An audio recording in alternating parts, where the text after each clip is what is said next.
Imaginez un instant, vous devez retrouver un membre de votre famille que vous n'avez pas vu depuis 20 ans. 20 ans, oui. La dernière fois, ça s'est très mal terminé, vous l'avez trahi, il a juré de se venger. Et maintenant, vous apprenez qu'il arrive.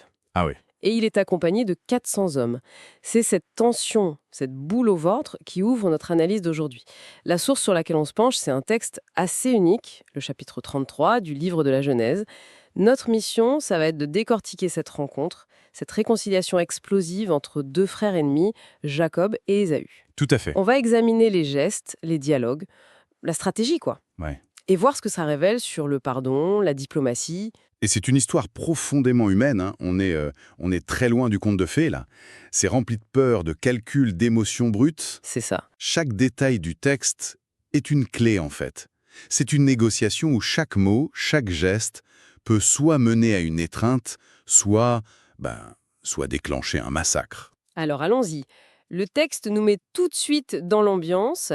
Jacob leva les yeux et regarda, et voici, Ésaü arrivait avec 400 hommes. 400 hommes. Oui, 400 hommes, c'est pas un comité d'accueil, c'est une petite armée. La menace est là, elle est massive. Elle est palpable. Et la première réaction de Jacob, ce n'est pas de courir vers son frère, mais d'organiser sa famille. Et pas n'importe comment. Il place les deux servantes et leurs enfants, tout devant. En première ligne. Voilà, en première ligne. Derrière, sa femme Léa et ses enfants. Et tout à l'arrière, bien protégé, sa femme préférée, Rachel et Joseph. C'est une mise en scène très, très précise, presque froide. C'est plus que froid, c'est une stratégie de survie qui en dit long. Ce n'est absolument pas un hasard. Ah non, C'est une hiérarchie de l'affection qui est transformée en bouclier humain. c'est une image très forte, ça. En cas d'attaque, les personnes qu'il juge, disons, sacrifiables, ce sont les premières exposées. C'est d'un pragmatisme glacial qui trahit sa terreur, en fait. Il est prêt à sacrifier une partie des siens pour sauver le cœur de son foyer. C'est une lecture très dure. Est-ce qu'on ne pourrait pas y voir aussi une forme de panique? Dans le chaos, il protège ce qu'il a de plus précieux, instinctivement, sans faire un calcul aussi cynique. C'est une excellente question. Et je pense que les deux ne sont pas exclusifs. La panique, souvent, elle révèle nos priorités les plus profondes. D'accord. Le calcul n'est peut-être pas conscient, réfléchi pendant des heures, mais l'organisation est là, elle n'est pas aléatoire. C'est un instinct de survie qui expose crûment sa hiérarchie affective. Face à la mort, il ne ment pas. Ok, donc il organise sa famille comme une forteresse. Mais juste après, il fait quelque chose de surprenant. Le texte précise, lui-même passa devant eux, et il se prosterna en terre 7 fois. Oui, Attendez, se prosterner 7 fois, ça peut sembler juste très poli, mais vous êtes en train de dire que c'est bien plus que ça. ah oui, absolument. C'est un coup de génie politique. Dans le Proche-Orient ancien, se prosterner 7 fois, c'est un acte de soumission totale. Total. Oui, un hommage normalement réservé à un pharaon, un roi, une divinité. À ce moment précis, Jacob, le frère qui a volé le droit d'aînesse, se transforme en vassal. Il ne demande pas juste pardon, il abdique. Ah oui, d'accord. C'est un renversement de pouvoir complet, avant même qu'un mot soit échangé. En gros, il dit « Tu es le roi, je suis ton serviteur. Le droit d'aînesse que j'ai volé, je te le rends. Et là, après toute cette préparation quasi militaire, cette stratégie de bouclier humain, ce calcul, la réaction d'Ésaü est l'exact opposé de tout ce qu'on pouvait craindre. » Exactement. Le texte dit « Ésaü courut à sa rencontre, il l'embrassa, se jeta à son cou et le baisa. Et ils pleurèrent. Toute la tension, toute cette peur, Oui, tout se dissout. là se dissout en une seconde dans les larmes et une étreinte. C'est un retournement de situation incroyable. Et ce qui est fascinant, c'est ce contraste. D'un côté, l'approche hyper calculée de Jacob, et de l'autre, la réaction qui nous semble, à nous, totalement spontanée et sincère d'Ésaü. C'est le pivot du récit. C'est ça. Et le texte laisse une question ouverte. Est-ce que c'est la stratégie d'humilité de Jacob qui a désarmé Ésaü, ou est-ce qu'Ésaü avait déjà pardonné depuis longtemps et que ces 400 hommes n'étaient qu'une escorte d'honneur? On ne le saura jamais. On ne le saura jamais. L'émotion est là, mais on sent que Jacob, lui, ne baisse pas sa garde. La scène continue avec la présentation de la famille. Ésaü demande « Qui sont ceux que tu as là ?» Et la réponse de Jacob est encore une fois très choisie. Ah oui, très. Il ne dit pas « c'est ma famille », mais « ce sont les enfants que Dieu a accordés à ton serviteur ». Il continue de s'appeler ton serviteur. Le choix des mots est crucial, c'est clair. Il maintient cette posture de soumission. Mais il fait aussi autre chose de très habile. Quoi donc? En disant « les enfants que Dieu m'a accordés ». Il attribue sa fortune, sa grande famille, à une grâce divine. C'est une manière de dire « regarde comme j'ai réussi », mais sans aucune arrogance, vous voyez? C'est subtil. Très. Il combine l'humilité personnelle avec un prestige qui vient d'en haut, tout en restant le serviteur de son frère. C'est de la haute diplomatie familiale, quoi. Donc cette peur se dissout dans les larmes, mais l'émotion pure, ça ne dure qu'un instant. Très vite, la réalité, les biens, le statut, tout ça reprend le dessus. Exactement. On le voit tout de suite avec cette histoire de troupeau. C'est presque comme si, après l'accolade, les avocats entraient dans la pièce. C'est une bonne image. Ésaü demande ce que signifient tous ces troupeaux qu'il a croisés, et Jacob répond direct « C'est pour trouver grâce aux yeux de mon Seigneur ». Le but est affiché. C'est clair. Et là s'ensuit une sorte de danse diplomatique. Ésaü refuse d'abord en disant « Je suis dans l'abondance, mon frère, garde ce qui est à toi Une formule de politesse. ». Oui, Et on a cette scène un peu étrange où Ésaü dit non merci et Jacob qui insiste lourdement. Ça peut paraître un peu gênant, non? Qu'est-ce qui se joue vraiment là? alors, ce n'est pas juste de la politesse, c'est un rituel social et diplomatique qui est crucial. D'accord. Dans ces cultures, un cadeau de cette ampleur, ce n'est pas juste un présent, c'est un tribut. L'accepter, c'est sceller un pacte, c'est rendre la paix officielle, tangible. Ah, je vois. En refusant, même poliment, Ésaü laisse planer un doute. Est-ce que le pardon est juste émotionnel ou est-ce qu'il est officiel?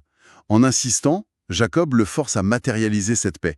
Il veut une signature en bas du contrat de réconciliation, en gros. Donc le cadeau, c'est le contrat. Voilà. Ce ne sont plus juste des larmes, c'est un accord validé. Et pour le convaincre, Jacob sort une phrase qui me semble complètement démesurée. Il dit « Car c'est pour cela que j'ai regardé ta face comme on regarde la face de Dieu, et tu m'as accueilli favorablement. » Oui, Comparer le visage de son frère à celui de Dieu. C'est un truc de fou, non? c'est le sommet de sa rhétorique, c'est sûr. On pourrait y voir la flatterie la plus extrême, et ça en est. Mais c'est aussi, je pense, une reconnaissance profonde de la réalité de la situation. C'est-à-dire? Jacob sait qu'Ésaü, avec ses 400 hommes, avait littéralement le pouvoir de vie ou de mort sur lui et toute sa famille. C'est vrai. Et Ésaü a choisi la grâce, pas la vengeance. En faisant ça aux yeux de Jacob, il a agi avec une miséricorde qui est d'ordinaire attribuée à Dieu.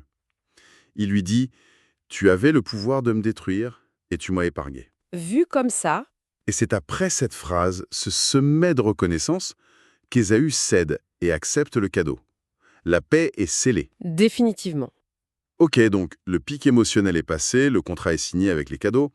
On pourrait penser qu'ils vont repartir bras dessus, bras dessous, non? Ce serait la suite logique. Ésaü propose d'ailleurs « Partons, mettons-nous en route, j'irai devant toi ». Il propose de voyager ensemble. Et là, surprise, Jacob refuse.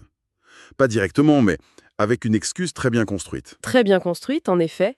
Il sort l'argument des enfants délicats et des troupeaux qui ne peuvent pas supporter une marche forcée. C'est l'excuse parfaite, irréfutable. Qui pourrait lui reprocher ça? Personne. Il propose alors une alternative. Que mon Seigneur aille devant, et moi, je suivrai lentement, jusqu'à ce que j'arrive chez mon Seigneur, à Séhir. Alors, si je résume, il s'est prosterné, il a offert des cadeaux monstrueux, il a pleuré, il l'a comparé à Dieu, et à la fin il lui dit oui, oui, on se retrouve chez toi tout en sachant qu'il n'ira jamais. C'est ça. Il lui pose un lapin, en fait. C'est extraordinaire. C'est un lapin diplomatique de la plus haute importance. Ça nous montre quelque chose de fondamental. La réconciliation est actée, le pardon est sincère, mais la confiance, elle, Elle n'est pas restaurée. voilà. Et surtout, il ne veut pas retomber sous la coupe de son frère. Voyager avec Ésaü et ses 400 hommes, c'est se placer sous son contrôle. Pour Jacob, la paix ne signifie pas la naïveté. D'accord. Il sécurise la réconciliation et puis il sécurise son indépendance. Et Eveline insiste un peu. Il fait une dernière offre. Je veux au moins laisser avec toi une partie de mes gens. Une escorte, quoi. Oui, pour le protéger ou le surveiller. Et Jacob refuse encore, toujours avec cette politesse. Pourquoi cela? Que je trouve seulement grâce aux yeux de mon Seigneur. En gros, merci, mais non merci, votre pardon me suffit. C'est l'acte final de son indépendance. Il a obtenu la paix qu'il cherchait, mais sans sacrifier son autonomie. Il a fait allégeance symboliquement. Il s'est humilié, mais il ne deviendra pas un subordonné. C'est brillant, en fait. Il a réussi à négocier la paix et la séparation dans le même mouvement. C'est le point final de sa stratégie. La conclusion donc, c'est cette séparation. Le texte est très clair. Le même jour, Ésaü reprit le chemin de Séhir. Ils se quittent. Oui. Et ce que fait Jacob ensuite est très significatif. Il ne va pas vers Séhir, mais part de son côté pour un lieu nommé Sukkot. Là, il bâtit une maison, des abris pour ses troupeaux, puis il achète une parcelle de terre. Quelle est la portée de tout ça, hein? La portée symbolique est immense. Après 20 ans d'errance, construire une maison et acheter de la terre, ce sont les actes fondateurs de l'enracinement. Jacob n'est plus le fugitif. Il s'installe. Il s'installe, oui, et l'autel qu'il construit, il le nomme El Eloé Israël, ce qui signifie Dieu, le Dieu d'Israël. Israël, c'est son nouveau nom. En faisant ça, il ne fonde pas juste une maison, il fonde une identité. Ah oui. Il déclare que lui et sa descendance ont leur propre destinée, leur propre terre, leur propre relation à Dieu, désormais distincte de celle de son frère. La réconciliation n'a pas mené à la fusion, mais à la fondation pacifique de deux peuples distincts. Au final, quand on met tout bout à bout, on a le film complet de la résolution d'un conflit. La peur, la stratégie, l'émotion brute, la négociation diplomatique. Et à la fin, une séparation. C'est exactement ça. Et ce texte nous offre une vision très complexe et, je trouve, très mature de la réconciliation. Mature, oui. Elle est authentique sur le plan émotionnel, les larmes sont réelles, mais elle repose aussi sur la stratégie, sur une prudence extrême. La paix est faite, mais les deux frères choisissent intelligemment de ne pas revivre ensemble. Le pardon, ici, ne signifie pas l'effacement du passé. Ni un retour à une fraternité idéalisée. Non. Il signifie la possibilité de construire deux avenirs séparés et pacifiques. Et ça nous laisse avec une pensée pour la suite, hein. Jacob obtient cette paix par l'humilité, la générosité, mais aussi par une forme de ruse, en promettant d'aller à Séhir sans jamais le faire. C'est vrai. Alors, la question se pose, hein. Est-ce qu'une paix durable exige parfois, en plus du pardon sincère, une certaine distance stratégique? La réconciliation la plus sage, est-ce que c'est toujours celle qui vise à tout restaurer comme avant, ou parfois celle qui permet à chacun de continuer son propre chemin, en paix, mais séparément?